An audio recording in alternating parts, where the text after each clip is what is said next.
We've been offering an analogy in the last few days, few weeks, to help you to understand how this law of attraction is impacting you.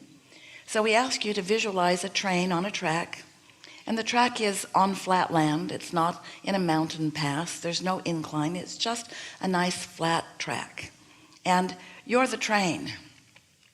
So you're sifting through life experience and knowing what you don't want, and in that process you know what you do want. You never know more clearly what you do want than when you're looking at something that you don't want. So when you know what you don't want, you launch what we've been calling a rocket of desire, because it's a vibration that emanates from you, and it is pronounced and important, even though often you are unaware that you're even launching the rocket. But you set forth this vibrational thought or energy, and in our analogy, it's like putting a powerful engine on that end of your train, and that engine now immediately begins moving you toward this new desire. But if you're like most people, even though you've launched this rocket of what you do want, since you launched it from an awareness of what you don't want, your awareness of what you don't want puts an engine on the other end of the train going the other way.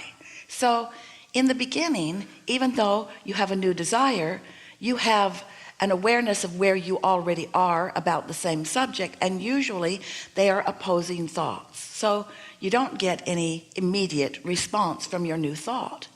Now, if you could launch a new thought and not contradict it with the reality that you are currently living, if you could have a desire and have it be absent of doubt, then you'd begin to get momentum right away.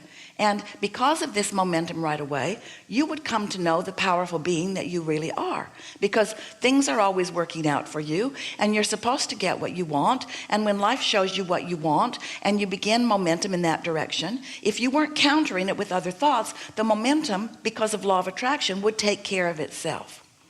That's why sometimes on those subjects that you don't care that much about, you have a fresh thought and off it goes, and it manifests almost immediately.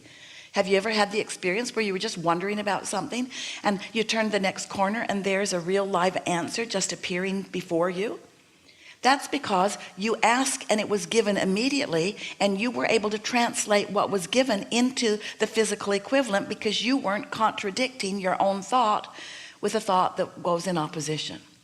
And you know, the thoughts that are most in opposition to your new desires, it's very simple.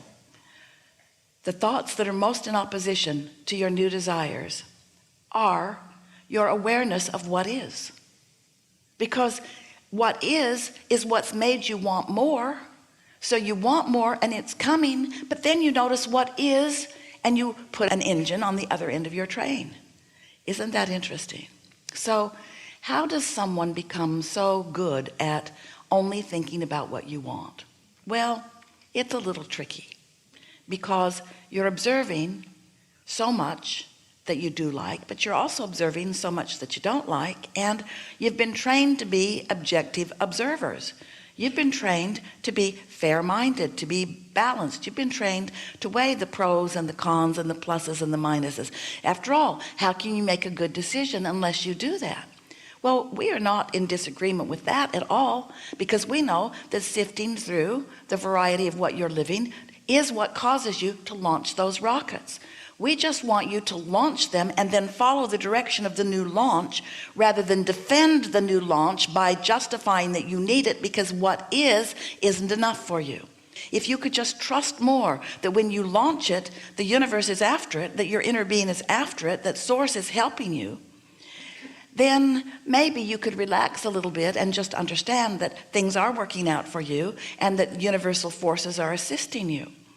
But since you seem to be having a hard time understanding that, we have come into your experience in order to explain to you how the laws of the universe work, and more important, who you are in this universe on this leading edge. You are creators out here on the leading edge of thought, where thought turns to things, where you get full manifestations of the ideas that are occurring to you as you are moving through life experience.